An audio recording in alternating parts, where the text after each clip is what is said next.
Fala galera do Mitocôndria, sejam bem-vindos mais uma vez ao canal e hoje é dia de aula, chegando quase na reta final com a matéria de eletricidade. A eletricidade, de acordo com o dicionário, é o conjunto de fenômenos naturais que vão envolver a existência de cargas elétricas estacionárias ou em movimento. O que quer dizer isso? Eletricidade é tudo que vai trabalhar com cargas elétricas que podem estar paradas ou movimentando. A gente sabe que o átomo neutro ele vai ter o número de prótons igual ao número de elétrons e que o número de prótons ele não pode se alterar. Então os prótons não vão sair do átomo, porque se mudar, muda o elemento químico. A gente viu isso em química. E quem vai movimentar são os elétrons. E os fenômenos elétricos vão englobar para a gente a eletrostática, que vai estudar os efeitos produzidos por cargas paradas em repouso, a eletrodinâmica, que vão ser as correntes elétricas, né? Vão ser as cargas elétricas em movimento, e nós temos o último estudo, que é o eletromagnetismo, que vão ser os estudos dos elétrons, da atuação deles em campos magnéticos. Para a gente poder chegar a entender esses três, nós temos que entender o que são as cargas e como é que elas funcionam. Nós sabemos que cargas opostas, positivo e negativo, tendem a se atrair, enquanto cargas de mesma natureza, como aí embaixo nas duas, positivo com positivo e negativo, elas tendem a se afastar. E dentro da elétrica a gente consegue utilizar isso num processo que a gente chama de eletrização. A eletrização vai ser basicamente a transferência de elétrons de um corpo para o outro, através de materiais condutores. E a eletrização ela pode se dar por atrito,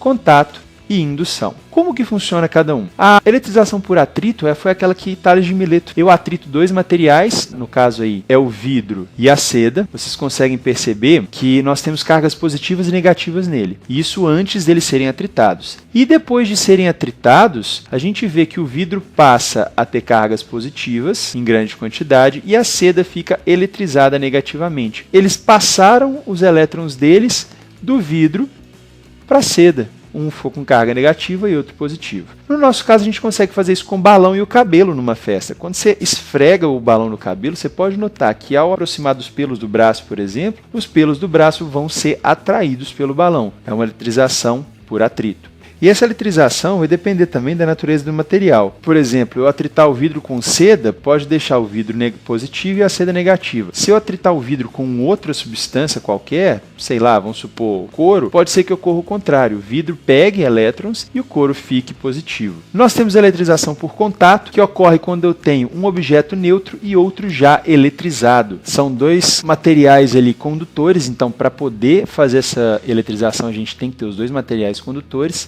E funciona da seguinte forma. Primeiramente, a gente aproxima esse corpo eletrizado e encosta ele no corpo não eletrizado. Quando isso acontece, os elétrons livres desse corpo eletrizado, eles vão fluir para o corpo que não está eletrizado. Ou se ele tivesse positivo, os elétrons do corpo neutro iam fluir para o corpo positivo, para tentar estabilizar as cargas. Então você vai ter uma movimentação de cargas de modo que elas sejam divididas de forma praticamente igual. Funciona assim, encostou e esses elétrons vão sair, vão se deslocar para o outro objeto. E por último, o último processo de eletrização é o processo que a gente chama de eletrização por indução. A gente tem mais ou menos a ideia de como é que faz isso, né? Indução quer dizer que eu vou induzir essa eletrização sem contato ou sem atrito. Como é que se faz isso? Eu vou aproximar um corpo carregado perto de um corpo neutro. Observem que quando eu falei neutro, quer dizer que as cargas positivas estão iguais em número às cargas negativas. A gente sabe que cargas iguais se repelem e cargas opostas se atraem. Então o que vai acontecer nessa esfera? Nós vamos rearranjar as cargas de modo que as cargas positivas fiquem de um lado e as cargas negativas fiquem de outro. Nós vamos polarizar essa esfera. Vamos ligar um fio, que a gente chama de fio terra, que ele pode estar aterrado no solo, pode estar aterrado em algum outro objeto. Normalmente ele vai estar aterrado em algum lugar que vai ou ceder ou retirar elétrons. Nesse caso ele vai ceder elétrons para essa esfera. Esses elétrons que estão ali, eles vão subir pelo fio condutor e vão entrar nessa esfera que foi induzida para tentar balancear as cargas. Quando isso acontece, eu faço o quê? Eu tiro esse fio, afasto o meu objeto indutor e aí eu já tenho a carga que eu preciso, que vai ser normalmente o contrário daquele objeto indutor que eu aproximei. Isso ocorre de forma natural também, gente, que é o que a gente chama de raios. Como é que acontece isso? Normalmente nós temos partículas na nuvem, às vezes partículas de poeira, partículas de gelo junto com água, e numa tempestade, por exemplo, numa chuva, elas podem se atritar e, por esse atrito, se eletrizarem. Normalmente a nuvem está lá, neutra, bonitona. Numa hora de tempestade, essas cargas se organizam. Como é que funciona isso? Nós temos que a superfície da Terra ela pode estar num momento positivo ou negativo. Nesse caso, eu escolhi que a Terra Terra tivesse positivo, vai ocorrer uma indução, as cargas negativas vão tender a se aproximar da Terra e as cargas positivas vão tender a se afastar da Terra, na nuvem. Quando isso acontece e vai se acumulando essa energia, se acumulando essa carga, pode ser que uma hora o ar ele não consiga segurar essa distância e ocorra o que a gente chama de raios. O que vai acontecer? Aonde que está mais necessária essa carga negativa? Ali em cima ou aqui embaixo? Aqui embaixo, perto do solo. Então essas cargas vão se deslocar da nuvem para o solo, fazendo o que a gente chama de raio. Se a polaridade estiver invertida, por exemplo, a Terra estiver negativa e a nuvem na parte de baixo dela estiver positiva, esse raio pode subir, pode ser ao contrário. E assim a gente finaliza essa parte, podendo dar prosseguimento para a parte de correntes elétricas, que é a eletrodinâmica. A corrente elétrica vai ser o deslocamento organizado dos elétrons entre dois pontos de um material condutor.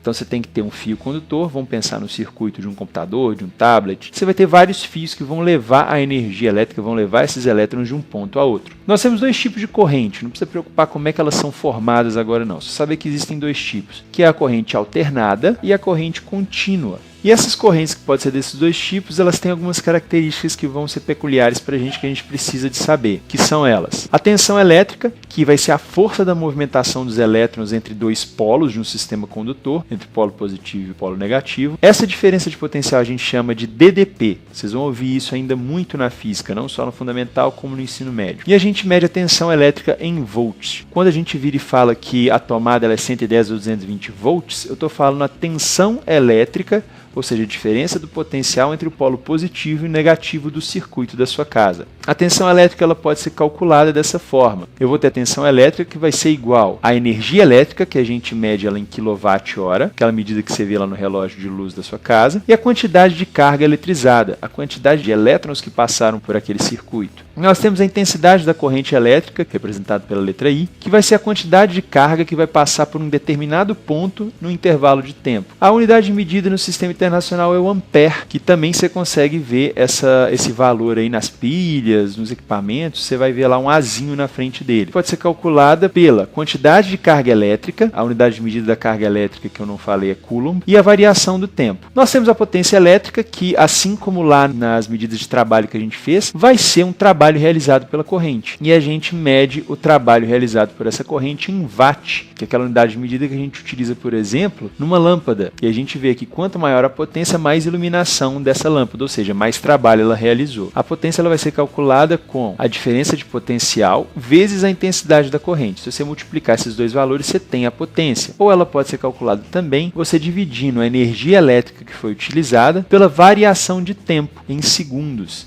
Nesse processo da potência, nós temos uma coisa que se chama efeito Joule. O que quer dizer isso? O efeito Joule vai ocorrer quando a gente tem um resistor, igual no do chuveiro, por exemplo, e nós vamos transformar essa energia elétrica em calor. Os elétrons vão batendo nos átomos daquela substância e elas vão liberando calor nesse processo. Quando a gente fala de resistência, a unidade de medida internacional dela é o ohm. Nesse caso, a gente fala que o resistor ele vai dissipar a energia elétrica. Se você quiser calcular o valor dessa resistência, basta usar essas formulazinhas aqui que eu vou mostrar para vocês, que é diferença de potencial que vai ser igual a resistência vezes intensidade. Então, a resistência ali que tem aquele objeto com a intensidade da corrente que está passando por ela. A resistência também ela pode ser calculada por uma fórmula de potência, que vai ser potência igual a resistência vezes intensidade da corrente ao quadrado. Só substituir os valores da potência e da intensidade que você consegue a resistência. Se quiser, pausa cada uma dessas fórmulas, anota, mas não precisa preocupar em decorar demais não, só entender o que é.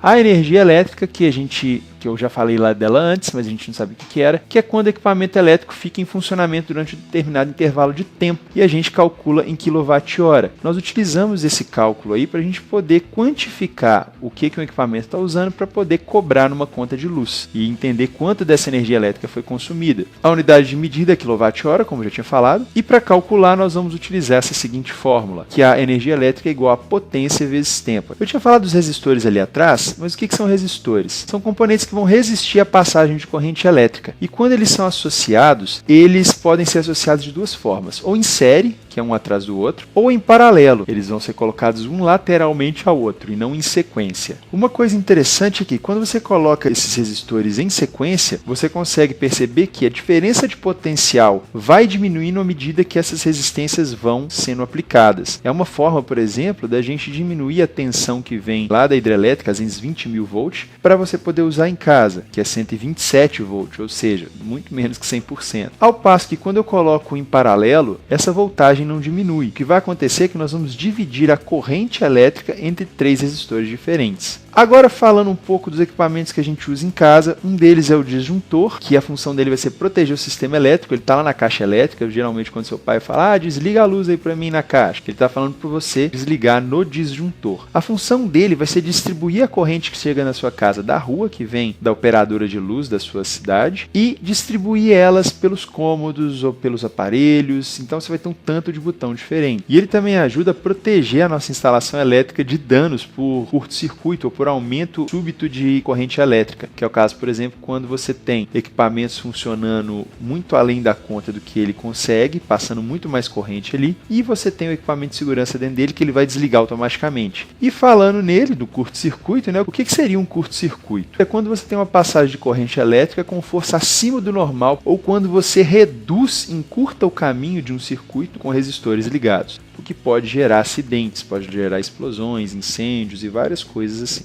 E nós temos um equipamento de segurança que se chama fusível. Os fusíveis são aqueles, parecendo uma ampolinha, parecendo um frasquinho, que fica dentro dos circuitos elétricos, que eles têm um filamento de metal muito fininho lá dentro, que quando ele passa por uma corrente elétrica muito grande e aquece muito, ele vai arrebentar, impedindo o fluxo de eletricidade e fazendo com que o equipamento desligue. Nem sempre ele é suficiente para segurar esse curto-circuito, ou essa passagem extrema aí de eletricidade. E assim finalizamos a nossa parte de elétrica. Se gostou, dá um like, se achou legal, compartilhe com a galera. Não esquece de inscrever aqueles que ainda não são inscritos e espalhar o mitocôndrio pela sua sala, pelos seus colegas, pelos seus professores, para que mais pessoas possam ter acesso a esse resumo que é feito com todo carinho para vocês. Se tiver alguma dúvida, se tiver alguma sugestão de tema não trabalhado, se tiver alguma crítica, se tiver alguma coisa para falar, deixa nos comentários, que assim que eu puder eu respondo para vocês, eu retorno para vocês. Um abraço para todos, bons estudos, estamos chegando aí perto do Natal, até mais!